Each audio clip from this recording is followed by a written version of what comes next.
Salut à tous, on est à Green Park, donc juste à côté de l'arrivée d'hier du marathon de Londres, Buckingham Palace, quartier Mayfair, Piccadilly, donc voilà, le parc est vraiment sympa. C'est là où j'ai fait d'ailleurs mon déblocage la veille du marathon. Concernant ma course, j'en reparlerai sur une prochaine vidéo. Bon, je m'attendais à un meilleur temps, mais bon, avec l'ambiance qu'il y avait, ça a enlevé un petit peu ma déception. J'avais fait un article, une vidéo parlant de la rotation de mes chaussures chez New Balance, en parlant de la Rebel, de la 1080 et aussi de la Super Comp Elite. Aujourd'hui, je vais revenir uniquement sur la Super Comp Elite. C'est la paire que j'ai découverte notamment lors de mon marathon de Florence au mois de novembre dernier, où j'ai fait mon PR là-bas. Et ça a été aussi ma chaussure de mes entraînements rapides. Plutôt tempo et allure marathon. J'ai découvert d'autres plaques carbone, parce que c'en est une, celle-ci. D'autres plaques carbone qui étaient un petit peu plus réactives, plutôt sur du fractionné court. Là, j'ai choisi celle-ci parce que je me suis basé vraiment sur le confort pour une plaque carbone. Parce que bon, 42 bornes, peu importe l'allure à laquelle on va, les chocs ostéo-articulaires sont les mêmes. Donc du coup, j'ai préféré privilégier le confort. Donc cette chaussure-là, c'est 4 de drop, c'est 210 grammes pour du 42. Donc c'est vrai que c'est assez lourd si on la compare à une Alpha Fly par exemple. Mais voilà, je préfère une chaussure un petit peu plus moelleuse, un peu plus structurée.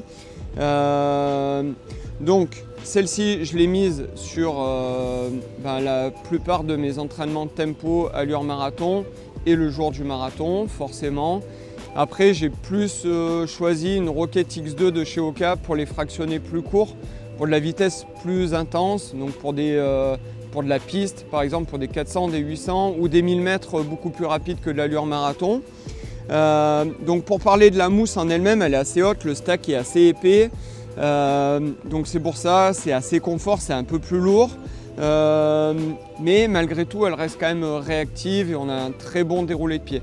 Le drop de 4 est pas mal parce que du coup, on rentre toujours dans cette volonté d'avoir un avant-pied et de chercher vraiment de la propulsion lors de la poussée. Après, bon, le petit hic, comme vous pouvez le voir ici, hier, ça n'a pas forcément bien matché au niveau des talons parce que la coque était un petit peu rigide et je pense que ça a beaucoup frotté. Alors après, est-ce que c'était ça ou un choix de mauvaises chaussettes trop fines? Bon, je sais pas, mais bon, ça a été les aléas d'hier. Mais c'est pas à cause de ça d'ailleurs que j'ai fait un mauvais temps pour moi. Mais après, voilà, bon, ça c'est le petit d'hier. Sinon, côté semelle, pour ceux qui ne mettent pas de semelle ortho, voilà, c'est une semelle de propreté très légère avec c'est une semelle micro-perforée, donc voilà, c'est respirant également. Voilà, en termes de chaussures, donc confort, si vous cherchez ça, donc pour moi, ouais, c'est vraiment plutôt une chaussure de marathon. Après, si vous cherchez une chaussure vraiment plus dynamique, partez plutôt sur du Hoka, genre Rocket X2 ou de la nouvelle Vaporfly de chez Nike. Je les trouve plus réactives, mais pour du semi ou du 10 km. Après, au-delà du semi, moi je partirais toujours là-dessus. Et ouais, en dessous, j'irais plutôt prendre autre chose.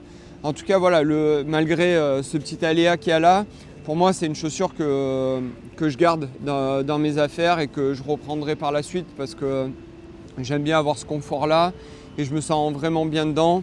Avec un mesh qui est d'aspect un petit peu rigide, mais après ça se fit bien au pied.